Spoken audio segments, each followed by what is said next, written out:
Hello, welcome to another thing where I talk about things. Today we are going to talk about Wikipedia. Quite a while ago, I think maybe like potentially 1 or 2 months ago, somebody asked me if I would talk about Wikipedia. They were like, Greg, Wikipedia is an interesting place, but it is a terrible place to gather information. Could you do a video explaining why that is? And at the time, I mean, like everyone knows, they always say, like, don't go to Wikipedia as a last stop for a source of information. We all hear this. We've been told this. I know, like I was told this as far back as like high school when Wikipedia became a thing. But it's still something that a lot of people do. I remember XKCD did a comic where they had like here's the circle of Wikipedia abuse. Basically, is like a journalist sits down and they write some they want to write an article about something. So like somebody goes on Wikipedia and they say like oh, pumpkin pie is made with the souls of dead children. And so like a journalist has got to write some kind of report and they're looking for stuff to write and they find the pumpkin pie entry and they're like, oh, pumpkin pie is made with the souls of dead children. And they don't do any further research and they just repeat that in an article. And what Wikipedia does then is they verify things based on secondary sources. So somebody comes along later and they see this pumpkin pie made with the souls of dead children, and they say, citation needed. And so somebody goes and they find an article that cites this, that says that pumpkin pie is made with the souls of dead children. And of course somebody adds in the article that some chucklehead wrote without doing any real research, and they go, there we go, reliable source said that pumpkin pie is made with the souls of dead children.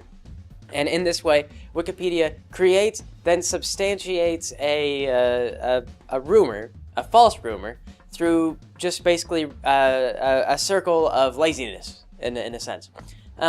This is one of the more kind of benign aspects of Wikipedia. This is something that can be cleaned up, because you can find, more sources. Well, you can't really find a source that would contradict the souls of dead children thing. You would see it emerge later, though, over time. If a lot of people started to think that we were using dead children to make pumpkin pie, then sooner or later there might be a report on it that was like, nope, studies confirm there are no dead children in pumpkin pie, and you could correct it going on. So this is one of these bizarre things. It's more benign, but you see this, though. It comes up, where every now and then you'll read an article, and I've seen this occasionally on like trending news stories or a little thing where you just kind of like read stuff and some of it sounds like it's almost paraphrased from the Wikipedia article, and you're like, oh yeah, that's exactly what Wikipedia said about this. And because it'll just be like a brief summary article, something like that, like a page in length or whatever. And yes, so that's one of the weird things about Wikipedia, but one that we're all kind of more aware of. What I actually thought to talk about was Wikipedia's deeper problems. Wikipedia is a bit messed up right now. It's still pretty functional. If you go on there and you want to edit an article, a lot of things are perfectly fine to edit. But it turns out that it's gotten to be, they have a shrinking pool of editors as more and more people are getting kind of fed up with the site and they're leaving. It's not just that people are getting fed up with the site, it's also that there's need for fewer new articles, so fewer people feel comfortable coming in and making a new article. But one of the reasons why the editors are shrinking, I think, is because Wikipedia has developed its own sort of bureaucratic, what they call wiki legal culture. And when newcomers come in, a lot of them are not aware of how this culture works. I mean, you just kind of go in and you assume like, oh, well, I'll make an edit, and if somebody contests, well, I'll pose an argument in favor and support of my edit, and then people will make an argument against it, and we'll fight endlessly until the end of time, because that's how politics works. And so they assume this is how it works. But it turns out that Wikipedia has a long list of rules about how you're supposed to edit Wikipedia, and they are all very vaguely written. So for example, if you go and you look at Wikipedia has a rule called not here, for example. Not here is one of the abbreviations. You can look it up. And not here, what it is if you think someone is not here to build a better Wikipedia, then they should be banned from messing with the articles, basically, is like kind of a summary of this rule. But the rules that as they explain, if you read, they're kind of vague, and there's like exceptions to the rules and this and that. So it's sort of a legal system, it's sort of a rule system that's open to interpretation, and anybody could sort of use it to justify not liking something. So what you've seen a lot, if you get into wiki culture, you find out that on Wikipedia there's a lot of really well-established editors who kind of know how the admins think, and they wiki lawyer a lot. Like, you'll get into an article, if you get into some contentious article, and this is why Wikipedia is weird, because it's sort of a base for landmines. You never know what you'll find is that you'll have some very powerful editor with a lot of connections who's been around since Wikipedia began, and he'll just love some bizarre article like Power Rangers. You know, like you'll go to edit the Power Rangers page because you'll find that there's some kind of flaw, some kind of mistake, or you think that there's a mistake on the Power Rangers page. So you go to edit Power Rangers, and then suddenly some guy shows up, and he's just like, oh, banned, you're gonna be banned. I'm gonna tell all my friends, the admins, and you're gonna be banned.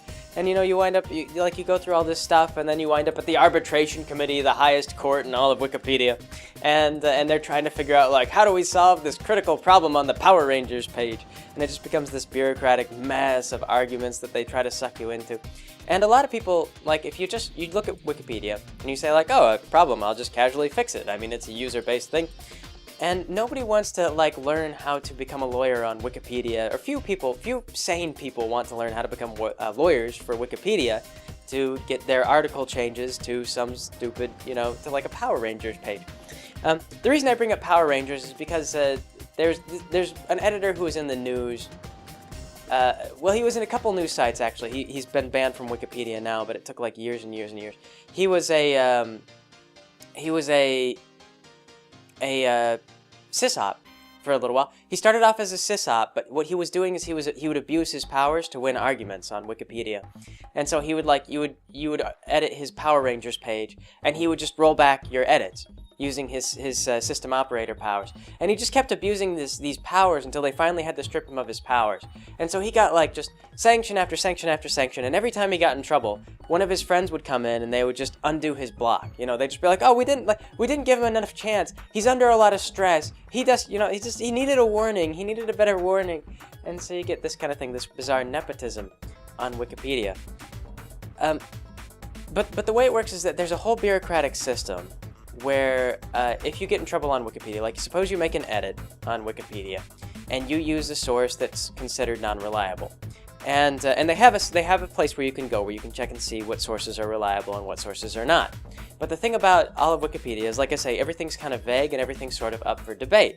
So a reliable source for, say, like, who knows, like bear hunting.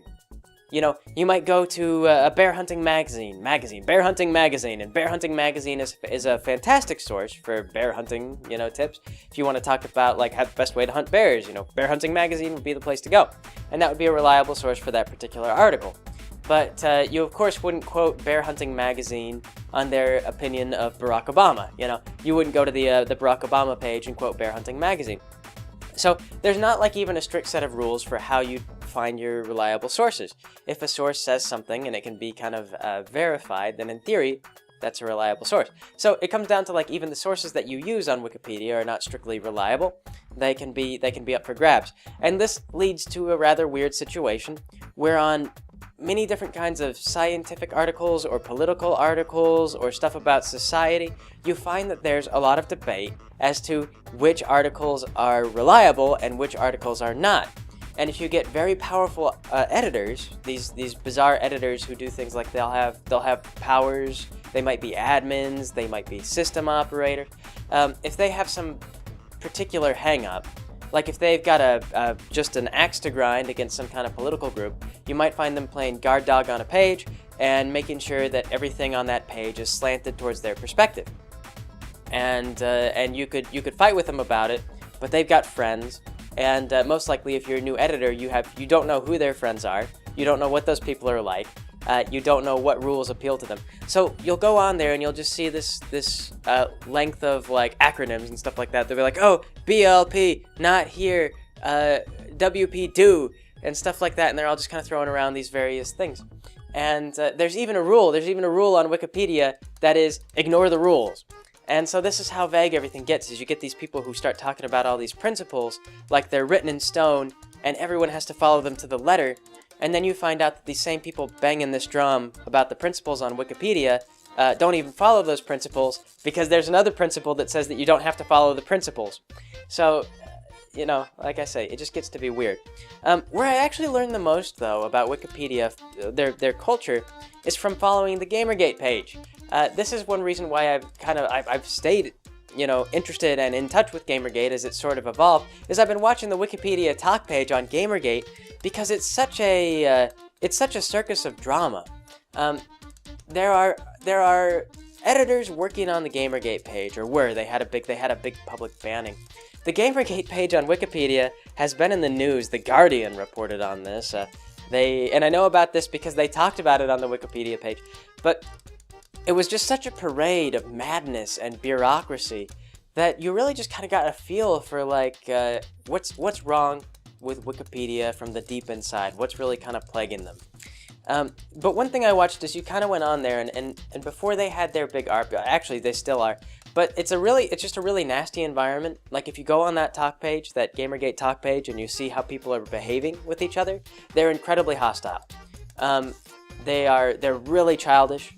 I mean, they call names, they're mean to people. If you show up and you say something they've heard before, they call you an idiot, you know. And so I see this because what they do is like somebody will show up and they'll be like, hey, you know, I feel like this is biased. And then that person will get shouted down and then they'll get banned, inevitably. Because what you've got is you have a few powerful editors working on that page and they have a particular point of view and they just don't want to hear it. And so those powerful editors have been around for a long time and they know how to get people banned from Wikipedia. They know how to play the Wiki lawyer game where they call in like, oh, BLP, dude, you know, not here, whatever, ban this guy. They just throw a whole bunch of Wiki slang out there and then boom, people get banned. So Gamergate was bizarre because, like I say, you watch this kind of evolving parade of just madness. Was you had a couple key editors. One of them was this guy Ryulong, who Ryulong was particularly interesting because he had a long sordid history on Wikipedia for just causing trouble. And actually, when I watched the arbitration proceedings, everyone was talking about Ryulong and like what to do with Ryulong, and it was so funny because the arbitrators, the guys who were like trying to manage this thing, they were like, we really should ban Ryulong, but on the other hand, I want to just give him another warning and then let him go back on Wikipedia again. And I still don't know why it was that why they were so fond of him. Because almost everyone in the arbitration committee was all kind of agreeing that he was just a huge pain in the ass, and that he was in and out of these. He was like, he'd come to these arbitration meetings so many times. He'd been the center of so many problems. Like everybody knew who Ryulong was. Everybody in all the wiki admins appeared to know who Ryulong was. And you saw he got reported on. Like TechRaptor was some little gaming website that reported on him. And again, all this came up just from following the Gamergate talk page, as they would bring this up. They'd be like, oh, Ryulong was in the news for stuff.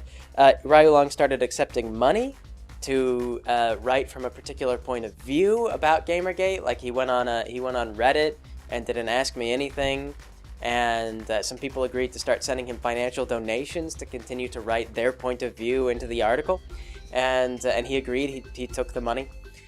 So they got to they started talking about Ryulong, and we were like, propose a ban. They were like, what if we just ban Ryulong from Wikipedia forever? And so everyone was like, oh, this would probably be the best choice, but I just feel like we should probably do something else. And so they came up with all these various ideas on how to fix this problem with Ryulong. And one of them, I remember one of the comments was really funny. And they were like, at this point, guys, I feel like we're admitting that Ryulong is one of the biggest problems on Wikipedia, but we're just trying our damnedest not to ban him. I really feel like everyone's just gonna notice this. And so eventually, though, they didn't ban him at first. They just let him go. They gave him a warning. And I believe that they told him, don't edit the Gamergate page anymore. You took money to edit on the Gamergate page. If we just put another week-long suggestion, because they would just pat him on the back and they'd be like, oh, you're under a lot of stress, bud. Just take a day break from the whole thing. And be like, okay, I'll take a day break. And he'd come back an hour later and he'd be shouting at editors again. So, but the thing that was weird is as they proposed to ban Ryulong, as they were proposing it, the Guardian printed an article about the Gamergate page, and they were like, oh, Wikipedia is banning feminists from Wikipedia.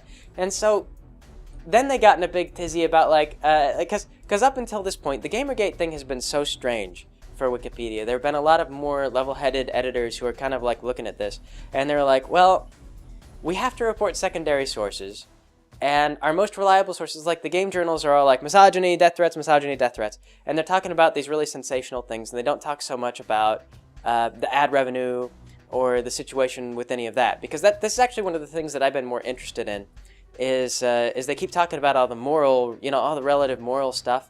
Most of the news articles talk about the relative morals of all this stuff. But you're not seeing a whole lot of like what's actually happening to the industry as a result of this. One of the big things, though, is like the advertising. The advertisers are more skittish about gaming websites. This is one thing that I've been hearing, is that gaming websites are losing money because, and all gaming websites are losing money because they don't want to be associated with some controversial, thing anymore. They don't want to be on a. They don't want to be on a journal. They don't want to be on gaming journals that call gamers names. It's just weird. So this is one of these more substantial, like long-lasting, really dangerous impacts that has resulted in Gamergate. But for whatever reason, the journals, like the game journals, don't want to talk about this because I think that they're worried if they start doing articles where they're like, oh yeah, this is actually killing us, then it'll kind of vindicate the people in Gamergate who are really behind that, and then. So they just keep talking about the misogyny thing. And then you had like the BBC and the Time magazine and other major publishers, and they reported on the harassment stuff because video games are really not news to these people. Like Time magazine, they don't really focus on video games or video game culture. Like they maybe they maybe care about Activision from the perspective of whether or not it's a good investment, right now. If you're a stockholder, should you invest in Activision? They care about that stuff. They really don't care about what the gamers think, That's all kind of a subculture, Like I compared once before. It's like bass fishing. Like Time magazine doesn't report on bass fishermen unless bass fishermen were to do something really weird. So Time magazine, they're like, oh, the harassment, misogyny, and all this stuff, because that's like news. I mean, like people would be interested. They would read that. Harassment and misogyny. So Time magazine reported on that. And so Wikipedia kind of gets stuck where they've got this like, Time magazine and the BBC, they just want to report on the misogyny thing. And then all the game journals, who we would normally turn to for game journalism as a reliable source, are all being accused of collaborating to create a narrative. So basically we have no reliable sources, and the sources that are like higher up don't really care about gaming and are not really talking about like, they're not really talking about gaming. They're just talking about like, oh, harassment, because it sells, it brings people in, makes things interesting. So Wikipedia is kind of in a hard spot with this, with the whole Gamergate thing. It's been kind of a little bit unprecedented. They haven't seen this before. Doesn't mean they'll never see it again, but they've been at kind of a loss on how to handle it. The more practical people have. The more impractical people know exactly how to handle it. That's, they show up and they shout everybody down and they carry on like jerks, and they never get banned. And it's not just that you get this understanding of the people in the way that I'll put it, the way I was thinking about it is Wikipedia. It's a nice place. But it's like they've got mold growing in their air system, Like, if you just go there occasionally, you wouldn't notice anything. But if you're there all the time, you notice that you develop, like, a bit, you get sniffly, and it's kind of hard to breathe, and it's sort of like a slightly oppressive atmosphere, like, it just kind of sucks. That's the impression that I get. Like, if you're there all the time, you notice the mold and the air ducts. But if you just come in every now and then, like, hey, your respiratory problem, you don't develop any respiratory problems, you come, you go, you're done. Wikipedia is great. It's a great place. So they've got all this mold in the air ducts, and I feel like they don't know how to clean it out. Or they don't want to clean it out. You've got the mold is very happy in the air ducts. It doesn't want to be cleaned out. Or they tried to clean it out, and it just moves around. It just releases more spores. It's traveling. It's too damp in the air ducts, and they can't figure out why is it so damp in these freaking air ducts. But that's one thing that's strange about it. I can't figure out why Wikipedia would get to be dominated by such hostile, passive-aggressive people, except for just the way that their bureaucracy works, that they're so bureaucratic, but instead of being sensibly legal, they're nonsensically legal. Everything that they do on Wikipedia is kind of like legal in the most nonsensical way. It's all up just to like kind of personal interpretations, and they pretend like things are bureaucratic. They pretend like there's a system, and there's actually not a system. It's all just fake. It's kind of in the head of the editors. They make it up. They make it up, and they pretend that they're not making it up.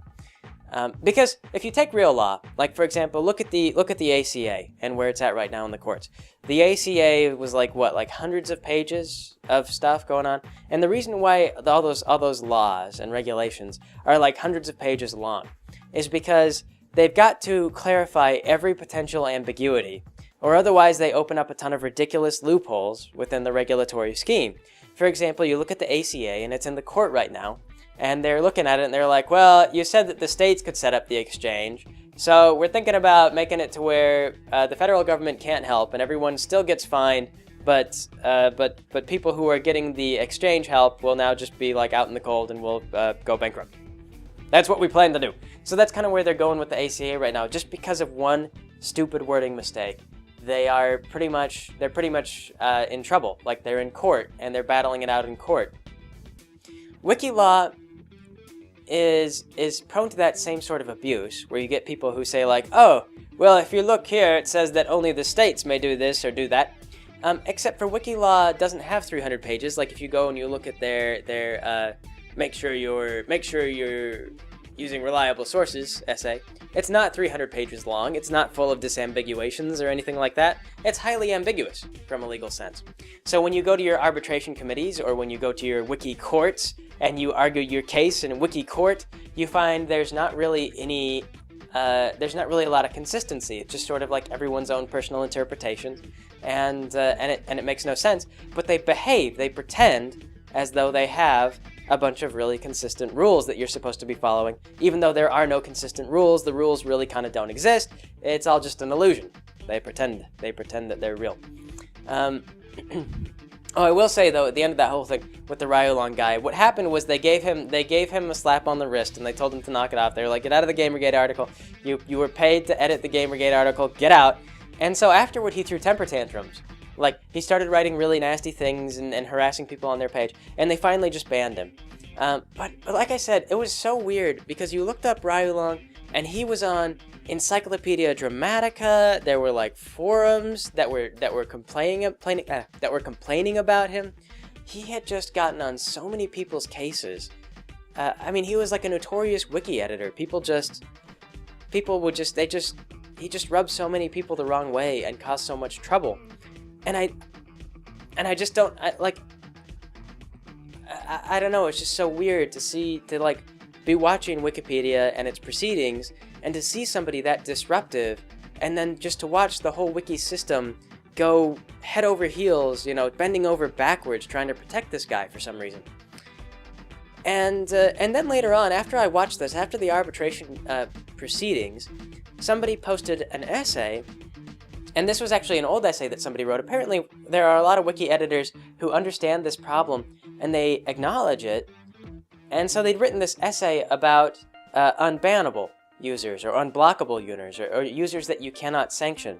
And what it was is they went through, and he talked about numerous examples that were based on, like they were changed to protect the identities of the people involved, but they were based on editors who, for whatever reason, just could not be stopped. And it was talking about how do you approach these editors, how do you deal with what they're doing, what should you do, and if it doesn't work, like what do you do afterward, because odds are it won't work. And so he went through and he just hit all these points. And he goes like, basically, he goes, if you try to warn them, he says they will always try to bait you into reacting poorly. Because there's a rule on Wikipedia, it's called boomerang, and that's if you try to pursue sanctions against someone, and it's not justified, you yourself can be sanctioned. So like, for example, if an admin comes to one of these powerful editors and says, hey, knock it off, then that powerful editor can go, oh, you knock it off. And then that admin will lose all their powers and get banned from Wikipedia. Boom! They just get the axe. So the admins are actually, they're in danger when they try to pursue these guys who are causing trouble on Wikipedia. Somehow they've gotten to be so powerful, or they just know how to rig the system, or they have friends in high places, and they just they can't be messed with. So he talks about this, and he goes, so the first thing you have to do is you have to give them a really polite warning.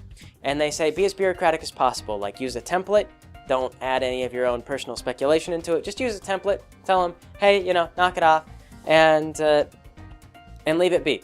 And if they don't knock it off, you have to move along. Like, you give one warning, and that's it, because they get one warning. If you block them, then their friends will show up and they will say, hey, you didn't give him a warning. You should have given this guy a warning. Even though he's been on the website like for 1,000 years, and this guy has been warned a million times for this same kind of behavior on numerous different articles. His friends will show up and say, hey, don't block him.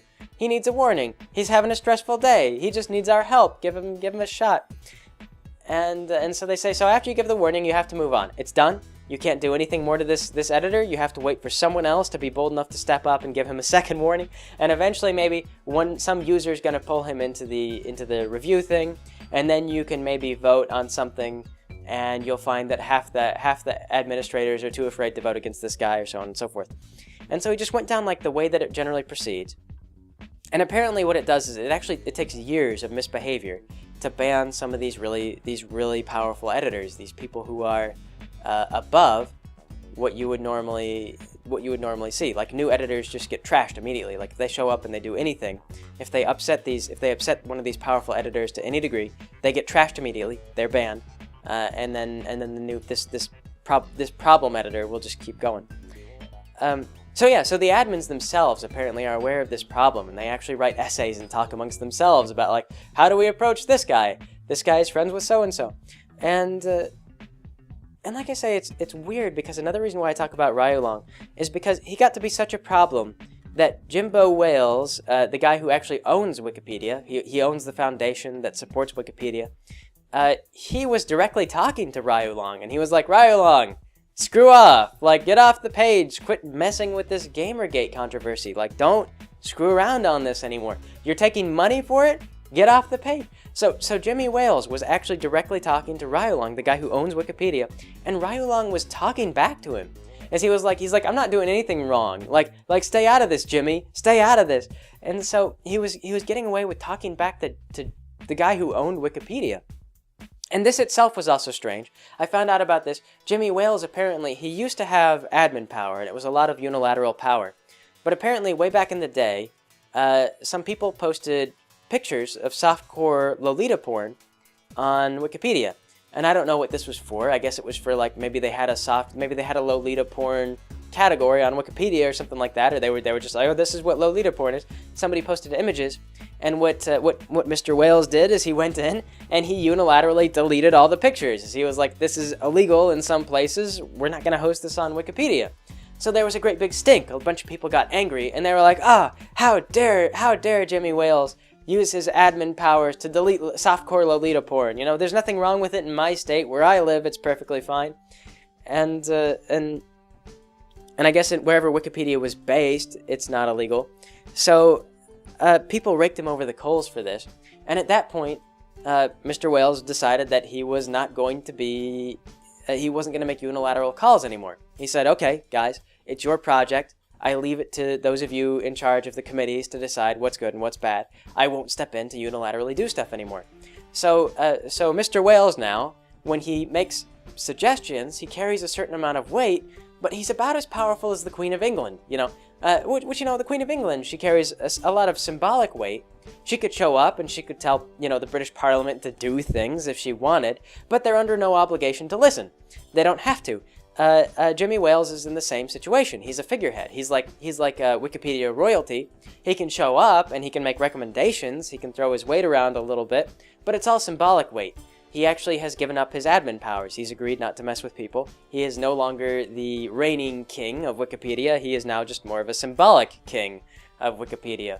So Jimmy Wales, the king of Wikipedia, showed up and said, this is like I said, the Queen of England. Like, imagine if the Queen of England showed up in British Parliament and told some, like, really obnoxious senator or some really obnoxious parliamentary official to just cut it out. And the parliamentary official then could come back and just be like, oh, shove it up your butt, Queen of England. And so this was kind of the thing. It was almost sort of amusing just to watch this editor just talk back to the guy who owned Wikipedia with no fear whatsoever. He condescended to him. It was just, man. So yes, this is the kind of atmosphere that Wikipedia is when you kind of go deeper at their core and you find out the people who are kind of running the site. Like I say, these people have so much power that I think that they have an effect on the way that Wikipedia is managed. But it's extremely bureaucratic. but it's all based on laws and rulings that are incredibly vague and they don't really establish much that you can work with. It's all kind of illusionary. Yeah. So this actually is the most fundamental reason all this stuff that I just described, this bizarre drama and weird inner wiki politics, is actually the reason why if you go to Wikipedia to find something out, you should never stop at Wikipedia. Wikipedia should not be your only stop for information. You should look at the sources, or you could use Wikipedia to get kind of an overview of what's going on. For example, when I looked up the Canada thing, I didn't talk about Canadian immigration when I did my Canada video. But for example, I read the Wikipedia page and I kind of went through and I was like, Canadian politics, Canadian this, Canadian that. And so after that, what I did is I went to Google and I started looking up like information on like, like Canadian immigration politics, Canadian healthcare politics, stuff like that. And I found articles talking about contemporary issues in Canada. And that's the way to do it, is you can go to Wikipedia and you can see like what's pertinent today, what are they talking about. Like you'll find out they're talking about Quebec, and Quebec has all this power. So then you could go to like Google and you'd look up news in Quebec, and then you could read about Quebec, and the people there will be talking about issues in Quebec. And so that'll give you kind of a better overview. But another thing too that's interesting, Wikipedia doesn't do primary data. So if there's like a research paper, and this research paper it's a primary thing, like the person who did the research is the one who's publishing it. Like it hasn't been published in a journal. So for example, like you have an abstract, like someone will do an abstract and they'll publish the abstract, but it won't be picked up by a journal necessarily. If that abstract hasn't been put in a journal, it's just available online, it may not be eligible for Wikipedia. There are exceptions to this rule. There's exceptions to every rule on Wikipedia. So, for example, I've seen some stuff where they talk about statistical data or whatever. Somebody will gather some statistical data, and someone will want to include the statistical data, and other people will want to include other statistical data, and it gets thrown out. And with statistics, this is probably good, because statistical data is very misleading. People get confused by that all the time. A lot of people don't really get how statistical data is used. But you'll find there's a bunch of sources that are offline, a bunch of weird politics. You find that you get some crazy person, because this is what I found out. Like a bunch of Wikipedia editors have Encyclopedia Dramatica pages, and Encyclopedia Dramatica, you could think it's mostly comedy. It's kind of it's somewhat vicious comedy, but you tend to find that there's certain grains of truth on it, and so like some of the really crazy stuff they say about people, some of it is surprisingly accurate, but there's a lot of Wikipedia editors who have their own Encyclopedia Dramatica pages, and the claims they make about those editors are just off the wall. Like, you see these things, like, it'll be people, like, some of them, I've seen accusations that certain, like, really powerful editors have noted brain problems, things like they've been to the doctor and have been clinically diagnosed with just having, like, really severe emotional disorders, things like that. And but they basically run the site. They kind of, maybe not directly, they may not have power, like they may not have official power, but somehow, some way, they wind up able to just dominate the bureaucracy, and they cannot be banned. So you get those people running certain articles, and you never know how reliable that article is going to be, because if you tried to change the article or add a different perspective to the article, you would just be banned. And pretty soon, everyone who could stand up to this guy learns just not to screw with that article because it belongs to him. That's his article. You can't mess with it. He's got a lot of brain problems, and you've just got to let him have it, because he's going to throw a temper tantrum if you don't let him have it. So, Wikipedia. Still a great resource. Like I say, it's like mold in the air ducts. If you don't stick around for a long time, it's a great place. But the reason why people recommend that you don't use it as your one-stop source for information is because it is staffed with crazy people, and you never know when a crazy person owns one of the Wikipedia articles. For all you know, a frothing lunatic might be in charge of the pumpkin pie page, and if you go and read the pumpkin pie page, you find it's got all these assertions about pumpkin pie that don't make a whole lot of sense. I mean, they're like somewhat believable, but only from a certain insane perspective. So, that's why Wikipedia is not a good one-stop source of information. You should always do additional research and try to understand the context that's behind it, because if you don't know the ins and outs of Wikipedia, it turns out that Wikipedia can be a little bit nutty. So, Yes, that's my segment on Wikipedia. Like I say, not to bash it too much, it's still a fantastic resource. As we all know, it tends to be reliable. I mean, generally speaking, it's usually pretty sane. I don't know... The problem editors, I would say they're not in the majority. It's just that they have so much influence and they cause so much trouble that they feel very prominent. I think that's what it is. I mean, like most people on Wikipedia are pretty level-headed, but just you find that passive aggression in a system of bureaucracy where the bureaucracy is not actually very well defined, I find that passive aggression tends to be really powerful because you get people who sit around and they're like, oh, no, I'm following policy, I'm following policy. And then if someone questions them, they're like, oh, you're not following policy because policy is just fake. There's no policy. There's no such thing as policy. But they know how to make it look like the other person isn't following policy. And so they say, you're not following policy. Look at this. Look, let me tell you how you're not following policy. And they just argue policy. And anytime they get backed into a corner, they just deflect. And then they'll rely on policy again. They'll be like, oh, you know, we don't have to discuss that because you're not even on policy. And so they use that they use policy as a weapon. BLP is one of them. Wikipedia takes biographies of living persons very seriously. What this is if a living person is ever mentioned, what you're supposed to do is make sure that the sourcing is incredibly accurate and that, you know, there's no possibility for dispute. Because you don't want to say that somebody did something that they didn't do and then get Wikipedia sued for libel. Because that can happen. So, like, for example, like, again, the Gamergate page was an interesting example because you got a lot of people who are pushing their views, and so they were like, oh, Zoe Quinn, like, there were the allegations that were laid against Zoe Quinn, and so you had editors who were trying to remove that there had even been allegations. They were like, we need to just remove any mention of having been allegations. There weren't even any allegations. Like, it's all so stupid. The very idea that people would be angry about anything is just stupid. Let's just remove all mention of any allegations whatsoever. And they kept citing BLP about this. You know, Biography of Living Persons. We can't even insinuate that Zoe Quinn was ever accused of anything ever. But then they included Christina Hoff Sommers, who, if you follow this thing, Christina Hoff Sommers is a feminist pundit who is more right-leaning. She's more libertarian in session, and more social libertarian. And so she supported Gamergate. And so what they listed her as is they were like, Sommers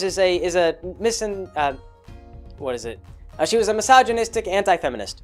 And I can't remember where they got this from, but I think it was like, all academic sources referred to her as a misogynistic anti-feminist.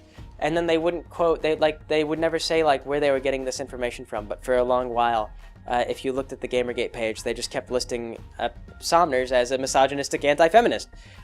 You know, even though Sommers declared herself as a feminist. And so then they would argue BLP for that. You know, they'd be like, BLP, don't talk about Zoe Quinn, don't talk bad about Zoe Quinn, but this Sommers woman, just call her fat. You know, in Wikipedia's voice. Use Wikipedia's voice to call this woman a fat hag, and then you know, that's it, that's good. That's not a BLP violation because everyone agrees that she's a fat hag. And that was just bizarre. So you got, like I say, you got those editors who would argue policy, is they'd be like, policy, and then they would break policy, and then they would, you know, if they got called out on it, they're like, oh, you just don't understand policy like I do.